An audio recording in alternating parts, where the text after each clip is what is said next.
Merci une fois de plus de nous retrouver ici dans la salle des marchés de la BVMAC. Désormais, les titres B2AC 5,60% net 2021-2028 s'échangent ici, tel que vous avez pu le voir, notamment à travers la cérémonie de cotation qui a eu lieu ici, toujours au siège de la Bourse, ce qui nous renvoie aujourd'hui à de nombreuses interrogations, notamment autour de l'attractivité du marché en lui-même et également autour de ce que sera cette BVMAC dans les toutes prochaines années avec cette nouvelle politique, avec une impulsion qui est aujourd'hui celle de Louis Bangatolo, qui est le nouveau directeur général, dont la cérémonie qui vient de se terminer était notamment la toute première cérémonie officielle ici à la Bourse. Monsieur le directeur général, merci de nous retrouver au terme de cette cotation B2AC. C'est moi qui vous remercie, Afrique Média, de nous donner ce temps d'antenne pour pouvoir parler aux citoyens de la CEMAC sur nos activités. Alors, on a suivi tout à l'heure cette cotation de la B2AC. Vous étiez particulièrement ému, on va le dire, même si ça ne se voyait pas tant que ça, mais on sentait quand même, voilà, comme une sorte de... comme si vous ressentiez que quelque chose commençait véritablement, parce que, quoi qu'on dise, cette cotation viendra augmenter le volume des échanges à la BVMAC. Tout à fait, vous avez parfaitement bien observé. Alors, l'émotion... D'abord parce que je prends les rênes de cette entreprise depuis seulement le mois de janvier. Donc c'est mon baptême de feu. C'est la première cérémonie que j'organise avec un émetteur coté. C'est la première cérémonie qui me met à l'épreuve des civilités, des audiences avec des autorités qui heureusement ont répondu présent. Nous avons eu l'honneur d'avoir la présence de personnel de son Excellence, Monsieur le gouverneur de la région, qui est venu avec une suite et un staff de commandement militaire qui était assez impressionnant. L'émetteur était là. Nous avons eu le ministère des Relations extérieures qui était représenté, beaucoup d'investisseurs, les responsables des agents placeurs, mais également les arrangeurs qui étaient au rendez-vous. Et donc, cette première cérémonie qui était un petit peu pour moi la cérémonie test, j'étais assez ému, c'est-à-dire de la voir se dérouler, et j'étais assez satisfait globalement de sa forme, de son format, et puis du contenu un peu de tout ce qui a pu se passer comme échange. Et nous avons écouté le vice-président de la B2AC quand il s'est exprimé lors de cette cérémonie, qui a dit que vous veilliez particulièrement à ce qu'il y ait une liquidité de ces titres, que d'ailleurs un contrat de marché justement devrait être signé pour davantage garantir cette liquidité-là. Que pouvez-vous nous dire à ce sujet? Alors justement, nous sommes un marché secondaire. La BVMAC est un marché secondaire. Donc quand on dit marché secondaire, ça veut dire qu'on donne la possibilité à des investisseurs qui sont actuellement titulaires de titres de pouvoir les céder. Et ils vont les céder à qui? Ils peuvent les céder à des gens qui n'ont pas pu participer à l'opération sur le marché primaire, parce que généralement les délais de placement sont assez courts. Il peut arriver que pendant qu'on place des titres sur le marché primaire, vous n'ayez pas de la trésorerie disponible à ce moment-là. Donc vous avez une situation financière qui ne vous permet pas de participer au marché. Donc ici, c'est la deuxième chance. Mais bien évidemment aussi, ce qu'il faut savoir, c'est que lorsqu'on dit qu'il y a un marché primaire, donc un marché l'occasion, un marché secondaire, ça veut dire aussi que quelqu'un est en droit de pouvoir s'attendre à ce qu'un titre qu'il a acheté à un franc, qu'il essaie de le revendre un peu plus cher. C'est tout à fait légitime qu'un investisseur puisse se dire sur le marché secondaire, cette chose-là que vous avez voulu acheter mais que vous n'avez pas eu la possibilité d'acheter, moi je l'ai. Je vais le vendre et je vais vous faire gagner de l'argent. Donc ça, c'est déjà un fait de ce que nous faisons. Maintenant, pour pouvoir permettre à ce que cela soit possible, parce que nous avons un marché qui a une tendance à l'illiquidité, qui signifie que les offres d'achat ou de vente ne rencontrent toujours pas les contreparties inverses. Nous avons mis en place un cadre législatif récemment qui incite les émetteurs de titres à signer un contrat de liquidité, donc un contrat d'animation de marché avec les intermédiaires.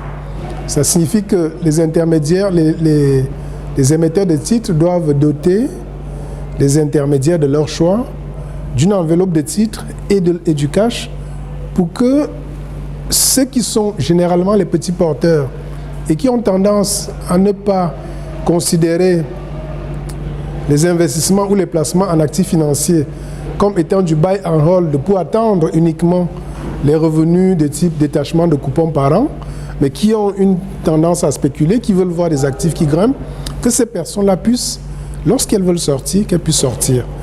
Mais également, nous avons une nouvelle classe d'intermédiaires sur le marché, sur notre marché financier. Ce sont les gestions d'actifs, les sociétés de gestion de patrimoine, les gestions d'actifs.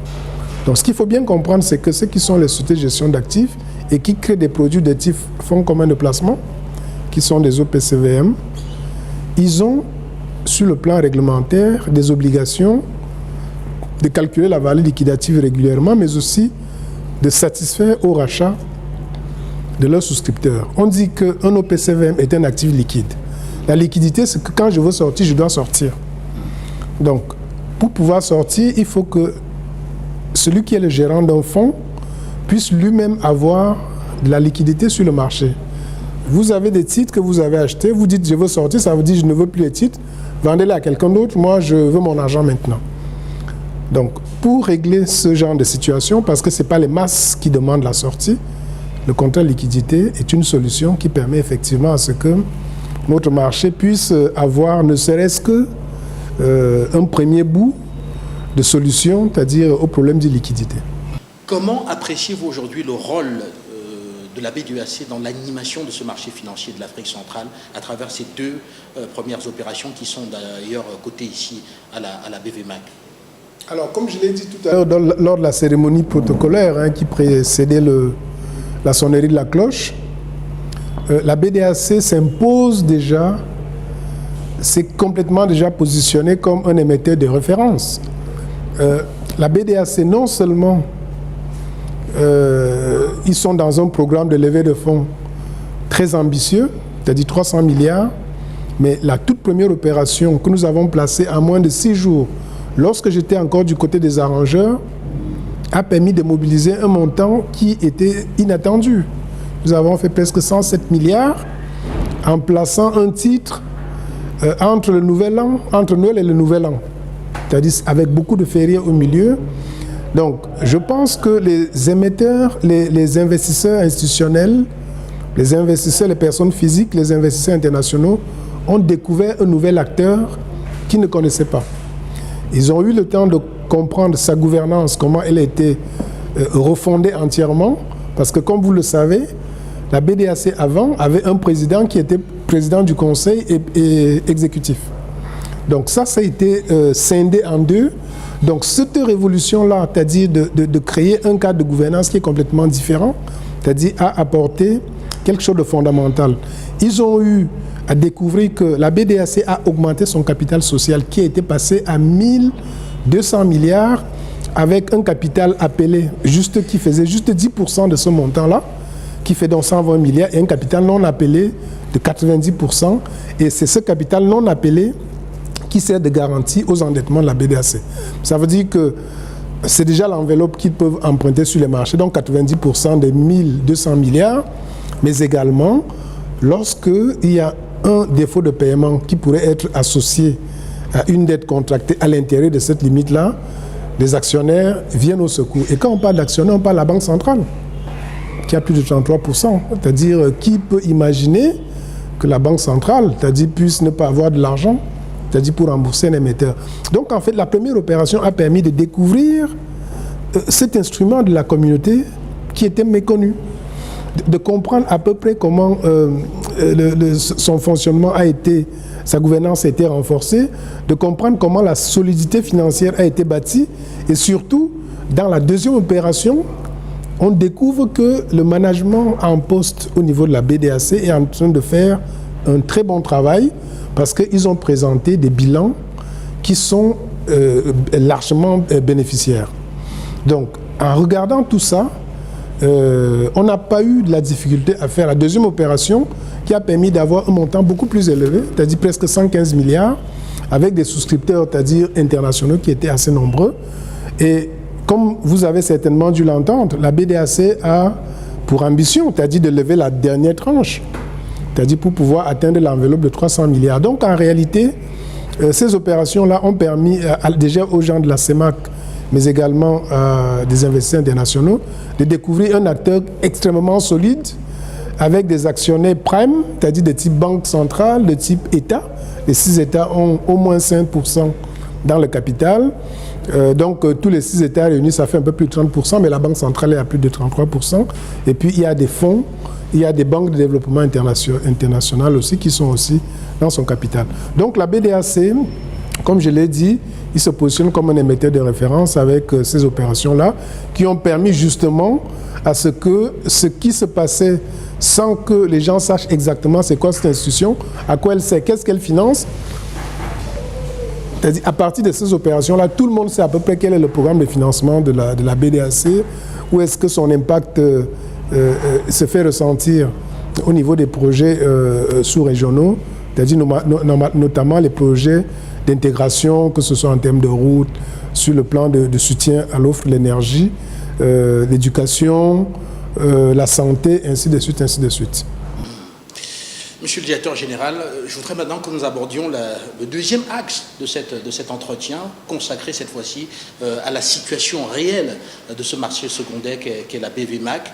Alors, comment se porte la BVMAC aujourd'hui? On vous a entendu dans votre intervention au moment de la cotation évoquer le chiffre 2 milliards en parlant voilà, des transactions, du montant des transactions effectuées, je pense, au dernier trimestre ici à la BVMAC.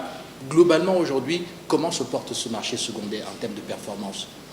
Alors, globalement, ce qu'il faut savoir, effectivement, c'est que nous avons 2 compartiments. Il y a un compartiment action avec 5 lignes cotées. La dernière étant la régionale que vous connaissez. Mais avant, il y a la Société des eaux minérales du Cameroun, c'est-à-dire du groupe Castel. Il y a Safacam, qui était le groupe Interculture, devenu Bolloré, Socfin même. Il y a la Socapalm. Et il y a Siat Gabon, qui était là avant. Donc, sur ce compartiment-là, nous avons constaté qu'il y a un frémissement de l'activité parce qu'il vient d'être créé sur notre marché. La COSUMA venait d'agréer des fonds communs de placement actions. Donc, il y a des fonds communs de placement actions qui ont été créés par des asset managers et qui aujourd'hui sont à la recherche, c'est-à-dire des actions. Donc, c'est un compartiment qui bouge. Il y a des gens qui ne vendent pas. Certainement, il faut que le message passe pour ceux qui veulent laisser rôter leur titre.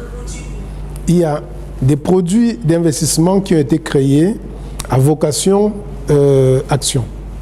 Parce que quand vous créez un fonds commun de placement action, ça veut dire que le régulateur vous dit les actifs, c'est-à-dire qui doivent constituer, c'est-à-dire le fonds, c'est-à-dire doivent être au minimum à 60% constitués des actions de société cotée.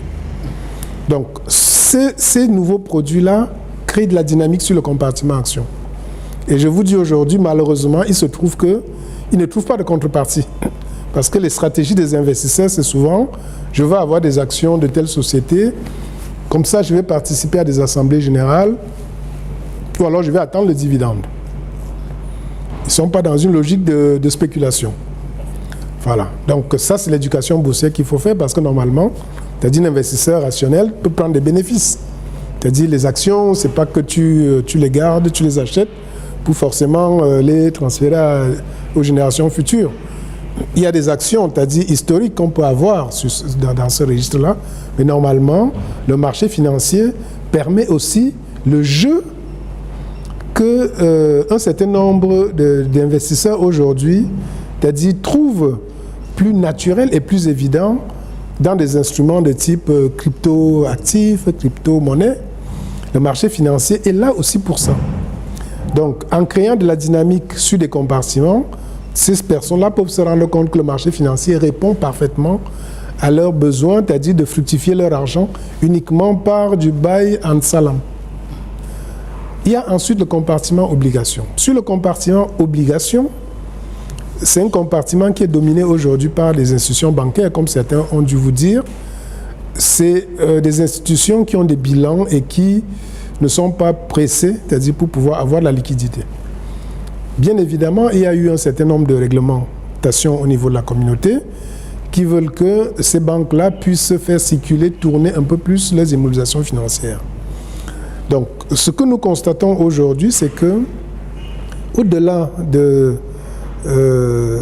de certaines opérations de bloc que nous avons observées, mais ça c'était plutôt l'année dernière, en 2021, que nous avons observé avec G16 du Gabon, la zone industrielle qui a racheté ses parts. Ça veut dire en fait on vient sortir un titre de la côte. Il y a eu la restructuration aussi, c'est-à-dire d'un emprunt obligataire de l'État du Congo, c'est-à-dire qui a permis à ce que l'État rachète un maximum de titres pour pouvoir les convertir plutôt en OTA, et donc les obligations à coupon zéro sur le marché. Il se trouve que le marché aujourd'hui présente une configuration étriquée qui fait que sur les titres BDAC en particulier, nous avons environ 10 milliards de titres qui sont offerts à la vente depuis pratiquement un an. Et ça concerne d'abord le premier emprunt. Il n'y a pas de contrepartie. Donc ça ne tourne pas. Il y a un certain nombre de titres obligataires aussi qui ne tournent pas. Et ce sont ces constats-là qui m'ont poussé à réfléchir sur comment faire en sorte qu'un titre ne vienne pas présenter un encéphalogramme plat, donc en état de mort cérébrale, c'est-à-dire sur un marché où l'objectif d'un marché secondaire, c'est que le titre tourne. C'est pour cela que nous avons imaginé l'idée de contrat-liquidité, c'est-à-dire pour pouvoir pousser les émetteurs à ne pas oublier le titre qui circule sur le marché secondaire et qu'il essaie de créer un petit peu de dynamique dessus. Normalement, les ratios que nous avons mis ne sont pas des ratios contraignants. Pour un émetteur comme la BDAC qui vient se coter aujourd'hui, vous avez entendu que les particuliers avaient souscrit pour moins de 5 milliards. Ça veut dire qu'en réalité, c'est moins de 100 millions qu'il faudra qu'ils investissent, qu'ils mettent à la disposition des intermédiaires de marché pour pouvoir faire un certain nombre d'opérations. Juste pour créer un petit peu la liquidité, surtout pour les petits porteurs et pour les sociétés de gestion d'actifs qui ont des petits problèmes de rachat parce que quelqu'un a des obsèques, un week-end, il dit bon voilà, j'ai un petit portefeuille d'1 million, je voudrais vendre même 200 000 pour pouvoir aller faire telle chose. Ce n'est pas des gens qui viennent vendre des grosses transactions. Donc c'est la situation actuelle sur ces deux compartiments-là, c'est-à-dire en termes de liquidité des marchés sur le compartiment action et sur le compartiment obligation. Merci, monsieur le directeur général. Et pour engager la troisième partie à présent de l'entretien, autour de la politique qui est la vôtre à la tête de la bourse, depuis votre arrivée, il y a de cela maintenant un peu plus de 2 mois. Alors, on vous a écouté tout à l'heure, vous avez parlé d'une BVMAC attractive, compétitive et sécurisée comme étant voilà, le leitmotiv de cette politique de dynamisation, de redynamisation justement du marché. On vous a entendu parler de l'urgence, par exemple, aujourd'hui, de réduire, enfin, de fractionner les titres afin que ceux-ci soient beaucoup plus abordables et donc très facilement échangeables. Alors, je ne vous demanderai pas de bilan, ça ne fait que 2 mois. Mais aujourd'hui, concrètement, comment est-ce que vous entendez transformer ce marché en faire ce que vous avez vous-même dit, à savoir un catalyseur du financement des économies de la sous-région? Ça, c'est une question assez structurante et assez importante. Donc, ce qu'il faut bien, pour qu'on soit assez pédagogique ou pédagogue vis-à-vis des téléspectateurs, c'est que sur le plan de la dynamisation, dynamiser un marché, ça veut dire que nous pouvons travailler à périmètre constant. Ça veut dire ce que nous trouvons, qu'est-ce qu'on peut en faire.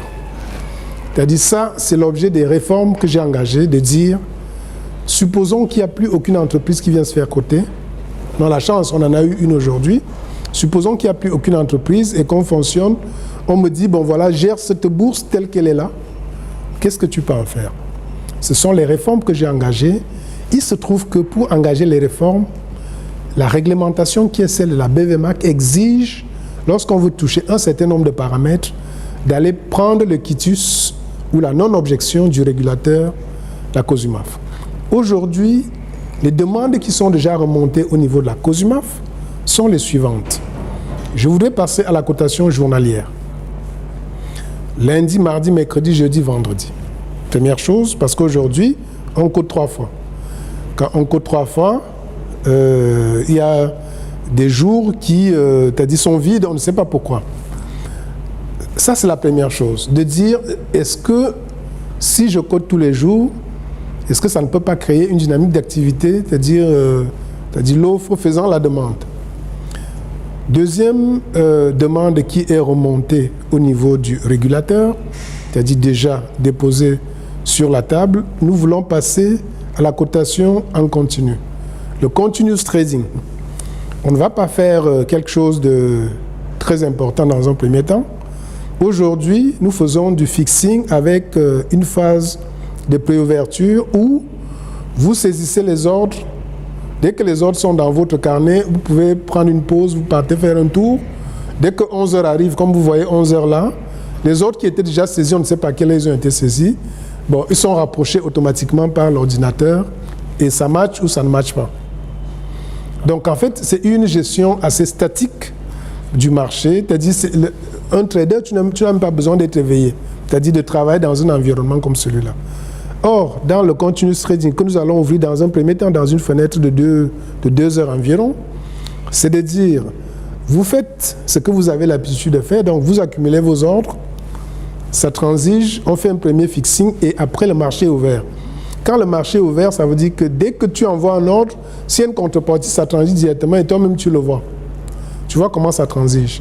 Et ça permet donc, s'il y a une situation qui se produit dans la journée et que quelqu'un veut changer d'avis, non seulement il est libre de changer d'avis le lundi, le mardi, le mercredi, le jeudi, parce que les deux sont liés, mais en même temps, si c'est à midi qu'il découvre qu'il a un besoin, c'est-à-dire il va passer son ordre sur le marché. Aujourd'hui, les ordres qu'on passe à 10 heures, d'abord on arrête de prendre les ordres à 9 heures, en fait ce sont les ordres veille, c'est-à-dire qu'on vient passer le lundi, dont les ordres qu'on a pris vendredi, qu'on vient passer lundi. Ce sont les ordres qu'on a pris lundi, mardi, qu'on vient passer mercredi. Donc en fait, c'est tellement lent, Donc en fait, le continuous trading permet à ce que je peux avoir un besoin immédiat. La bourse, c'est ça. La liquidité, c'est de la possibilité de transformer un actif, c'est-à-dire financier, c'est-à-dire un actif liquide. L'actif liquide, c'est la monnaie. Ça veut dire quelque chose qui est disponible. Rendre liquide un actif, c'est de faire en sorte que je veux sortir sans cash. Toi, tu acceptes de prendre quelque chose et tu me donnes du cash. Donc, j'ai liquéfié ça. Donc, en réalité, nous voulons que les citoyens de la CEMAC soient libres de pouvoir dire le problème est survenu à 11h, le marché est toujours là, je donne un ordre. Si j'ai la chance, ça peut transiger. Ou alors j'ai eu une information très importante seulement vers 12h30, je donne un ordre, il faut que j'achète. J'ai entendu que les titres BDAC vont être cotés à 11h, j'envoie mon ordre à midi ou à 11h30 parce que je vais faire le closing à 13h30. Ou à 13h ou à 13h10, j'envoie et ça transige. Donc en réalité, ça c'est la deuxième chose qui est déjà partie. L'autre chose que nous avons déjà remontée au niveau du régulateur, c'est les ordres au mieux. Parce que notre marché n'avait pas les ordres au mieux. Dans le market order. Donc ça, on a remonté cela. Donc nous avons aussi remonté le contrat liquidité. On l'a publié d'ailleurs. Donc c'est un ensemble de mesures concrètes pour dire avec l'existant, on transforme et on crée de la dynamique. Donc ensuite, dans les mesures que nous mettons en place, toujours avec l'existant, on crée la dynamique, la visibilité, on veut faire l'indice boursier. On veut faire le fractionnement. Un indice boursier va permettre qu'on parle de notre marché. Aujourd'hui, il n'y a que vous qui pouvez en parler. C'est-à-dire Bloomberg ne peut pas se saisir de ce que vous dites parce qu'il n'a pas la variable qu'il connaît. Il n'a pas l'indice. Ah, mais ils veulent qu'on parle de la CEMAC comment? La BVMAC, vous n'avez pas d'indice, même pas... Non. Bah, écoutez, quand vous en aurez un, informez-nous pour qu'on puisse au moins vous inscrire sur des plateformes pour que le monde sache qu'il y a une bourse chez vous. Parce que c'est la seule chose qui circule C'est-à-dire dans les plateformes internationales, on parle du CAC, on parle du DAX, on parle du S&P, on parle de ceci. C'est-à-dire c'est comme ça que le monde fonctionne. On ne va pas vous dire la bourse de Paris ou Euronext. Non, non, on ne parle pas qu'Euronext. On dit non, le CAC 40, c'est à toi de savoir, il renvoie à quoi. Qui renvoie d'ailleurs aux 40 plus... Voilà, exactement, exactement. Voilà, donc la performance donne, quoi qu'on dise, le reflet de l'économie française. Le reflet de l'économie française. Et d'ailleurs, il y a les entreprises qui entrent dans le CAC et qui sortent lorsqu'ils ne remplissent plus les conditions. C'est-à-dire, tu es poussé par quelqu'un qui remplit mieux les conditions, on t'éjecte, tu es en dessous. Voilà, tu es la 41e. Tu peux passer aussi de la 50e, tu grimpes, tu rentres dans le 50. Donc, il y a cet indice-là qu'on veut faire aussi. Et puis, ce que vous avez cité, c'est le fractionnement des titres, qui veut tout simplement que lorsque un titre a une valeur faciale qui est abordable, c'est-à-dire une valeur faciale, c'est-à-dire à la portée du citoyen lambda, à la portée de tous les petits portefeuilles, le petit peuple, comme certains les appellent, c'est-à-dire à ce moment-là, tout le monde peut se dire, ok,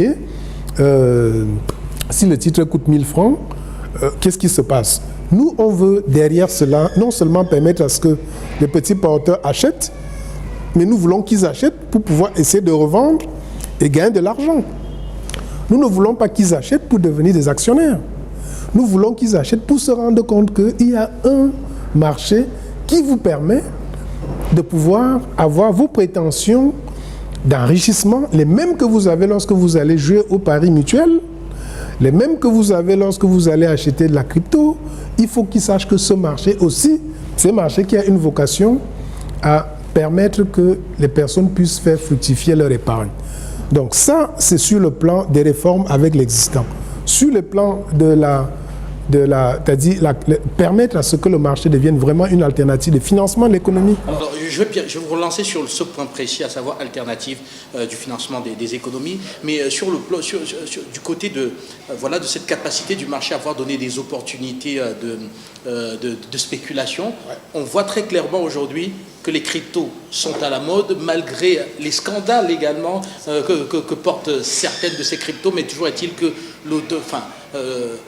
la rentabilité liée à la spéculation est telle que les gens continuent à s'intéresser à cela malgré tout, et malgré même une absence justement de réglementation. Exactement. Qui ici pourrait être vu comme étant le grand avantage que représente la BVMA, qui est au cœur d'un marché qui est réglementé. Et qui devrait normalement garantir la sécurité des placements. Donc c'est pour dire que nous avons des citoyens au niveau de la CEMAC qui savent prendre du risque, parce qu'en réalité on ne peut pas réguler la prise de risque. Les citoyens prennent du risque, ils savent que si par exemple je suis le premier à me jeter dans un processus, je vais y gagner, ceux qui viendront derrière vont perdre. Il peut ne pas savoir à quel niveau de positionnement il se situe.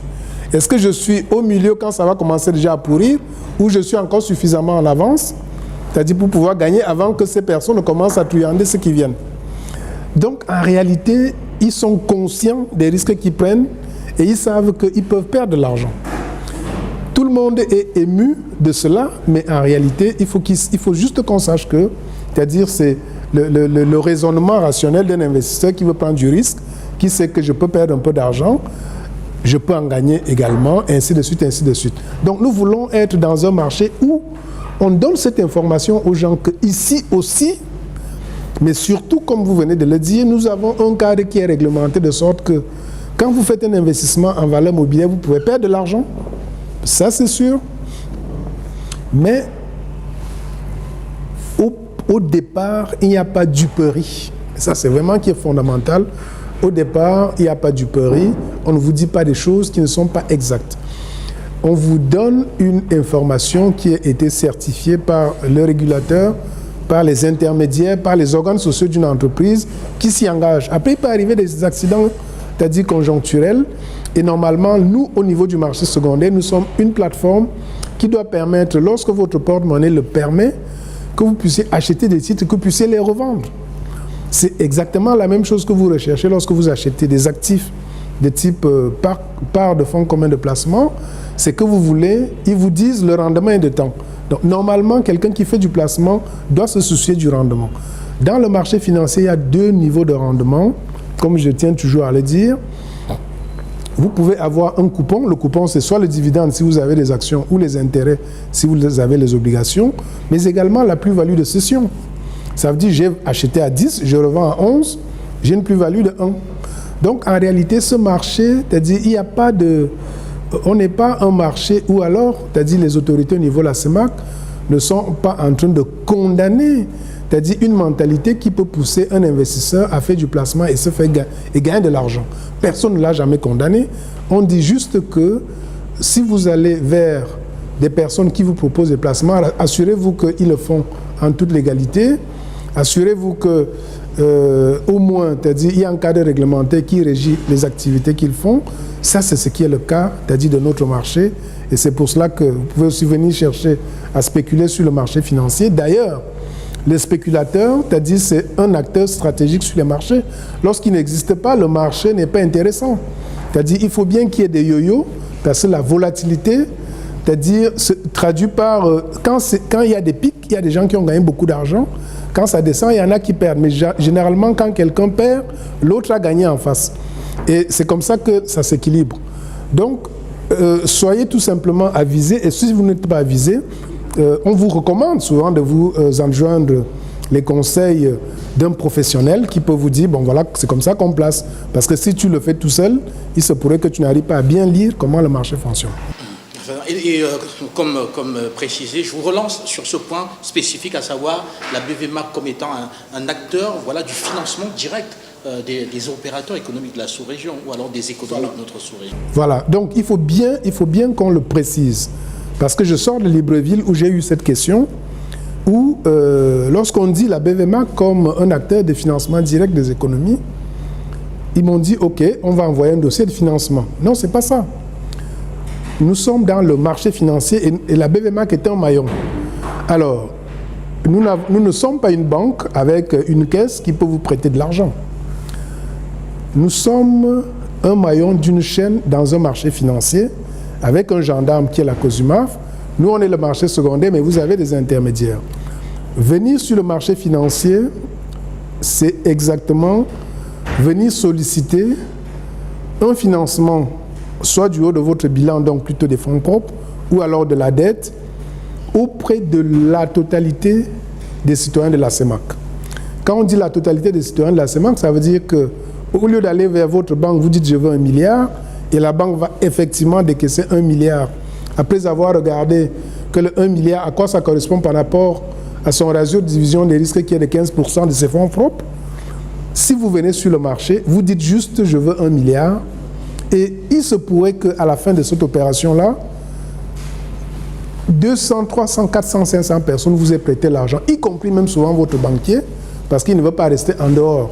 Et il se pourrait que l'argent que vous prenez sur le marché soit pris à un montant, à un coût beaucoup plus faible, qui vous permet même d'aller éteindre un certain nombre de lignes bancaires que vous avez déjà. Et le risque est tellement émietté que chacun vous a donné juste un petit peu d'argent que normalement, vous n'avez pas de pression. C'est-à-dire comme ce que vous pouvez avoir avec la banque qui vous écrit tous les jours, attention, votre compte, on n'a pas vu il n'y a pas eu de flux créditeurs depuis 3 jours, rassurez-nous que non, il n'y a pas ça. Il n'y a que une personne vous a donné 10 000, sauf que 100 000 personnes vous ont donné 10 000 et vous avez pu récolter 1 milliard. Après, vous commencez à faire une gestion sereine. Vous venez coter votre titre sur le marché, vous communiquez, vous donnez un certain nombre d'informations. Et ces informations-là, nous, on les relaie pour pouvoir permettre à ce que le public soit dans une certaine sérénité. Donc, en venant ici, ce qu'il faut savoir, c'est que les autorités de la CEMAC vous encouragent, vous disent, allez vous frotter au marché. Lorsque la Banque centrale a fait une réforme pour dire, les États, la planche à billets, c'est terminé. Il n'y a plus les avances statutaires. Qu'est-ce que les États ont fait? Les États sont venus sur le marché et les États avaient beaucoup trop peur en disant le public ne pourra jamais nous donner autant d'argent que nous voulons. Aujourd'hui, quand on regarde les statistiques au niveau de la Banque centrale, on se rend compte que l'année dernière, les États, il y a 2 ans, en 2 ans, les États, la CEMAC ont mobilisé 4 000 milliards. 4 000 milliards, c'est-à-dire d'épargne, c'est-à-dire auprès des investisseurs, alors que c'est la Banque centrale qui était chargée de pouvoir leur donner ce genre de soutien. Donc vous aussi, le secteur privé, n'ayez pas peur. Venez sur le marché, faites-vous accompagner par des bons intermédiaires et vous allez vous rendre compte que vous allez mobiliser autant de ressources que vous voulez. Bien évidemment, il va falloir montrer patte blanche. Donc, avoir des états financiers solides. 2, avoir une bonne gouvernance au niveau de l'entreprise et avoir des actionnaires, c'est-à-dire qui sont des actionnaires, qui sont des actionnaires sérieux et qui autorisent cette transaction et qui peuvent accompagner le management de l'entreprise, c'est-à-dire pendant que le titre sera coté sur le marché. Donc en réalité, venir sur le marché financier, ce n'est pas dire que c'est la BVMAC seule, c'est venir sur le marché financier. Ça vous ouvre tout simplement l'épargne de l'ensemble des sémaciens, comme on les appelle. Toutes ces personnes-là, on est près de 55 millions d'âmes. C'est une trentaine de millions de personnes qui peuvent vous prêter leur argent. Et les intermédiaires sont là pour vous donner les clés sur comment communiquer les roadshows, ainsi de suite, comment vendre son opération, comment bien préparer, présenter la mariée. Et vous prenez cet argent et puis vous remboursez calmement. Donc franchement, c'est beaucoup plus sain que d'aller se faire s'enfermer, que d'aller s'enfermer dans une logique où la banque te dit tout simplement que bon voilà, moi je veux une garantie de temps, je veux machin, ainsi de suite, ainsi de suite. Donc, dites à la banque, c'est bien, je vais prendre le montant, mais je vais prendre dessus sur le marché financier. Maintenant, si le marché financier ne vous donne rien, revenez nous voir. Pour dire, bon voilà, vous nous avez dit, venez sur le marché, mais on est venu, on n'a rien trouvé. Donc, au-delà du fait qu'il y a beaucoup d'épargne disponible qui vous y attend, mais aussi les États essaient de vous aider en vous donnant des incitations fiscales. Au Cameroun, on vous dit, passez d'un taux d'IS sur l'ensemble de votre compte d'exploitation. Passez d'un taux d'IS de 35%, avant les centimes additionnels, donc peut-être en 8,5%, à un taux de 25%, si vous venez faire une transaction à la bourse. Mais qui peut refuser ça? Qui doit refuser ça? Pourquoi on refuserait ça? Pourquoi on refuserait ça? Au-delà du fait que vous avez la possibilité de restructurer votre matrice d'endettement, c'est-à-dire en venant chercher les sous, mais en même temps, vous profitez, vous faites des économies. Donc, on est là pour pouvoir vous le dire, on le dira tous les jours. Venez tester le marché financier et vous allez voir que c'est quelque chose qui n'attend que vous. Et avec votre permission, j'ai envie de dire quelque chose de très important.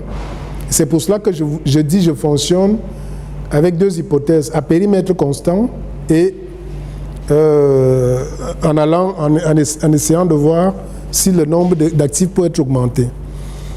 La BRVM aujourd'hui est un marché de référence. Le marché ouest-africain. Le marché ouest-africain. C'est un marché de référence qui nous fait rêver. Est-ce que vous savez que ce marché-là a été créé par la fusion, c'est-à-dire entre une bourse régionale et la bourse des valeurs d'Abidjan? Lorsque cette fusion, comme celle qui a eu lieu ici, a eu lieu, la BVA, qui était un peu l'équivalent de la D6 qu'on avait au Cameroun, avait déjà 29 titres, c'est-à-dire sur le compartiment action. Actuellement, ils sont en 46. Ça veut dire qu'en une vingtaine d'années, ils n'ont même pas doublé le nombre de titres qui sont cotés sur le compartiment action. Ils n'ont pas doublé. Mais c'est un marché où on dit, c'est-à-dire ils ont atteint déjà presque le summum, c'est-à-dire de la finance. Tout simplement parce qu'il y a des réformes qui accompagnent. Parce qu'au-delà de faire entrer des entreprises, il faut qu'il y ait un écosystème d'acteurs, c'est-à-dire qui innovent, c'est-à-dire qui créent un certain nombre de dynamismes. Donc nous remercions les États au niveau de la CEMAC parce qu'il y a les listes d'IPO, les listes des sociétés des portefeuilles publics, avec SGR qui va bientôt arriver. J'étais à Libreville, on les a sensibilisés. Mais nous lançons un message, c'est-à-dire vis-à-vis du régulateur, pour dire qu'il y a des réformes que nous sommes en train d'engager, qui sont des réformes de dynamisation, qui sont des réformes qui marchent et qui, lorsqu'elles sont engagées, permettent à ce que les entreprises qui vont arriver, ça crée une dynamique beaucoup plus naturelle et c'est vraiment des réformes qu'il faut encourager et qu'il faut soutenir. Merci beaucoup. Merci beaucoup à vous, Louis Mangatolo. Merci d'avoir marqué cet arrêt. C'était encore une opportunité pour nous, voilà, de prendre le pouls de ce marché secondaire et aussi de mieux comprendre cette deuxième cotation de la B2AC ici à la BVMAC. C'est moi qui vous remercie, Afrique Média, d'être toujours là pour porter notre message au-delà des frontières et au niveau de toute la sous-région CEMAC. Je vous remercie. Merci à vous. Et aux téléspectateurs de la télévision panafricaine, on leur dira, plus besoin de sortir tous les titres fonciers pour aller trouver un peu d'argent et investir dans votre entreprise. Vous pouvez simplement, voilà, entrer en bourse. Cette fois-là, la garantie pour entrer en bourse pour trouver l'argent, la garantie ici étant la qualité de la gouvernance, votre capacité d'innovation, votre potentiel en termes de création, en termes de croissance, c'est tout cela qui vient donc séduire le marché et faire en sorte qu'on vous donne l'argent, comme ça a été le cas avec Société Générale SA, qui a levé 2,5 milliards de francs CFA sur le marché financier de l'Afrique centrale, sans déposer de titre foncier ni de... la garantie ici, comme je le disais, c'est la qualité de la gouvernance et c'est surtout parce qu'elle va bientôt devenir une banque. C'est le côté avenant justement de ces actions-là parce que les acteurs savent qu'elles vont évoluer. Tout à fait, tout à fait. Merci. Merci aux téléspectateurs. On va donc mettre un terme à notre couverture ici à la BVMA pour ce jour et on vous retrouve très très bientôt, toujours au cœur du marché financier de l'Afrique centrale avec la BVMA pour encore plus de nouvelles, pour encore plus d'actualités.